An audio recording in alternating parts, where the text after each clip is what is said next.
কালকে তিনটে মুড়ি হয়েছে আপনারা যে তৈরি করে তৈরির গ্রাম গাইতেছে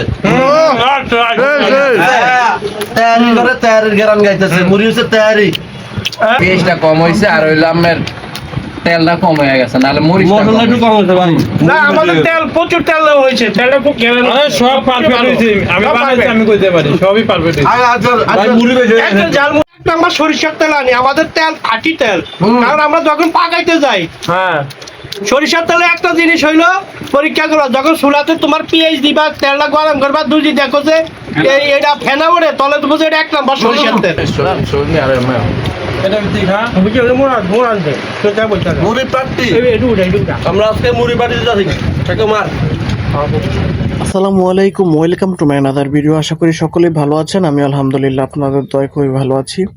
আজকে নিয়ে এসেছি সকলের পরিচিত এবং কি খুবই পছন্দের একটি রেসিপি, সেটা হচ্ছে ঝালমুড়ি।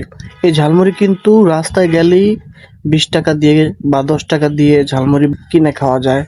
তবে এই যে ব্যাচেলাররা সবাই একসাথে মিলে এরকম একটি আনন্দময় মুহূর্ত পাওয়া যাবে না, মজা করে খাওয়া যাবে না।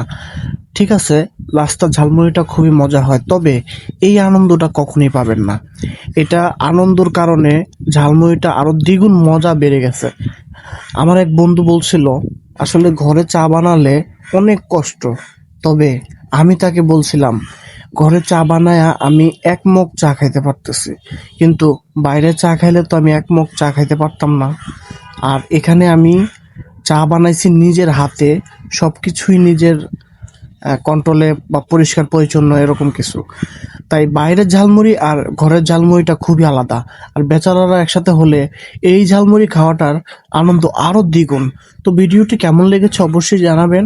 আমার পরবর্তী ভিডিও পেতে আমার চ্যানেলটিকে ফলো করে রাখবেন। দেখা হচ্ছে আগামী কোনো একটি নতুন ভিডিওতে। সে পর্যন্ত ভালো থাকবেন, সুস্থ থাকবেন। আল্লাহ হাফেজ। আসসালামু আলাইকুম রহমতুল্লাহি ওয়া বারাকাতুহু।